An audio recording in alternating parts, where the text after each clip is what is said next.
There are great footballers, and then there are the rare ones who seem to run on a completely different operating system, like someone secretly installed a tactical supercomputer in their brain. Kevin De Bruyne is one of them. He doesn't just pass the ball, he bends it through gaps that shouldn't exist, creates angles defenders can't defend, and occasionally sends opponents into early retirement. Pep Guardiola even called him the most intelligent player he's ever coached. And this is the man who coached Messi. So what makes De Bruyne's mind so extraordinary? Why does he see the game before everyone else? And how did a quiet, introverted kid become the Premier League's sharpest football brain? A childhood built on silence, rejection, and revenge motivation.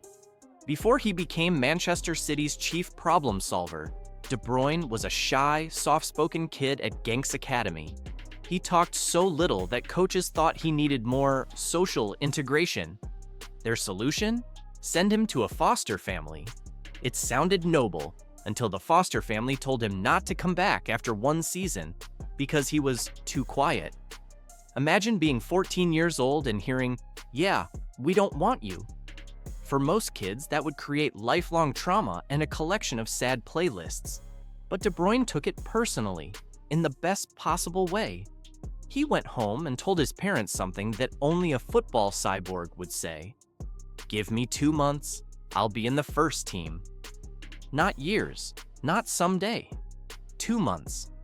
This wasn't blind confidence. De Bruyne already studied football like a scientist. While kids his age were arguing about who had the best FIFA rating, he was keeping notebooks full of his own stats. Passes, mistakes, assists, movements. Football wasn't chaos to him. It was geometry, angles, patterns, a puzzle he could solve faster than anyone. That obsession didn't just push him into Genk's first team, it built the foundation for the football intelligence the world would later admire. Chelsea, the club that looked at a diamond and saw a rock. From Genk, De Bruyne made the jump to Chelsea, and it went exactly as you'd expect a Jose Mourinho relationship to go: short, intense, and full of misunderstandings. Mourinho told him he wasn't doing enough. He even showed him stats claiming he wasn't contributing. De Bruyne, with the accuracy of a Belgian accountant, calmly said, "I've only played 2 games." This is when most players vanish into the loan system. But De Bruyne went to Wolfsburg and detonated the Bundesliga. 20 assists, German Footballer of the Year, and numbers so ridiculous that Bayern Munich probably considered checking him for illegal upgrades. Manchester City saw what Mourinho didn't: a midfielder with a brain that functioned like a high-end computer. Under Guardiola, De Bruyne didn't just fit in, he evolved into the ultimate tactical weapon. Pep gave him freedom. De Bruyne repaid him with passes that probably still haunt Premier League defenders: the scanning supercomputer inside his head. The first thing that separates De Bruyne from normal humans is his scanning. Scientists once measured his scan frequency at nearly 1 check every half second. That means in the 10 seconds before receiving a pass, he might scan 5, 6, even 8 times. Most players scan because coaches yell, "Check your shoulder." De Bruyne scans because it's his natural instinct, like blinking or breathing. And the timing is perfect. He doesn't look around when the ball is about to be touched. He scans in the microseconds between touches, when the ball is moving and no risk exists. The moment the ball reaches his feet, he already knows where everyone is. He doesn't think, he just executes. That's why you see De Bruyne playing impossible, physics-defying passes without even looking. He looked already, 2 seconds ago. When defenders weren't paying attention, when people say he sees the game in slow motion, they aren't exaggerating. His brain is just collecting data like a radar on Red Bull. Master of the invisible move, La Pausa. There's something beautiful about a player who knows exactly when to wait. La Pausa is probably the most poetic and evil tactical weapon in football. It's not a dribble, it's not a pass. It's a pause that ruins defenders' lives. When most players rush the final ball, De Bruyne stops for a split second, forcing the defender to change their stance. The moment their hips turn square, or they lose balance, or they blink, he attacks. It's football wizardry disguised as patience. And the best part? It looks effortless. De Bruyne never panics. He never rushes. He waits until the angle, space, and body shapes are exactly what he wants. Then he slices the defense open like a surgeon who moonlights as an assassin.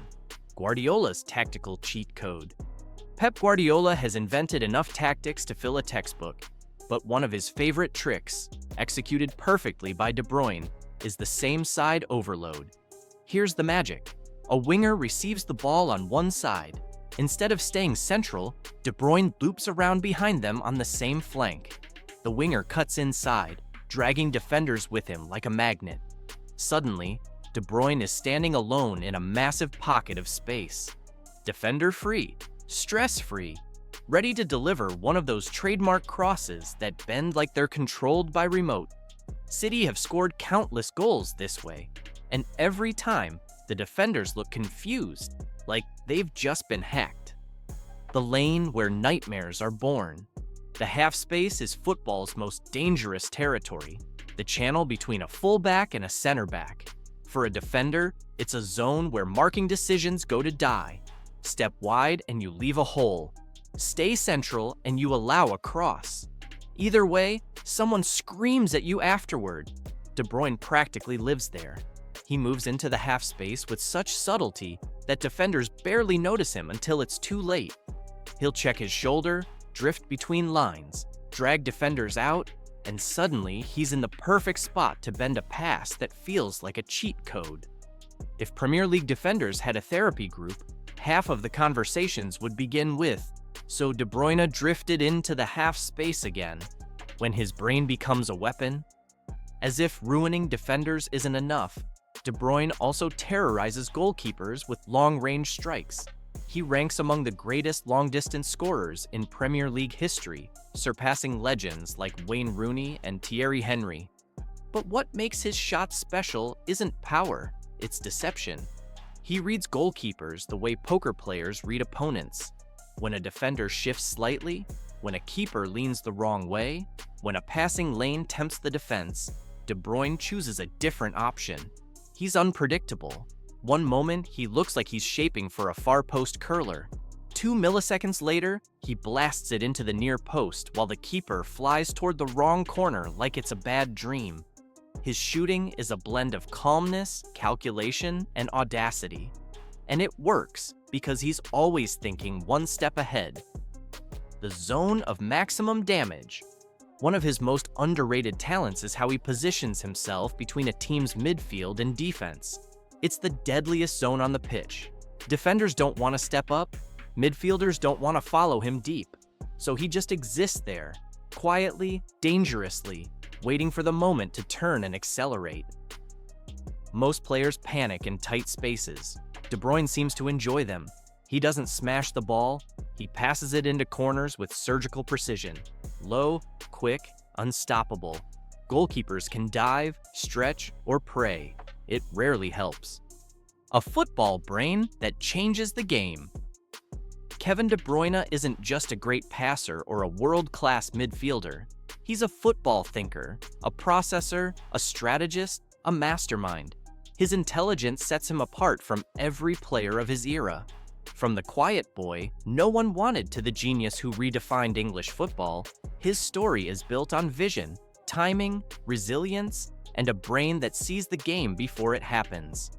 And as long as football exists, his legacy as one of the smartest players the sport has ever seen will remain untouched. And that brings us to the end of the story behind one of football's most extraordinary minds. If you enjoyed diving into the brain of the Premier League's smartest midfielder, make sure to hit that like and don't forget to subscribe. Thanks for watching, and we'll see you in the next one.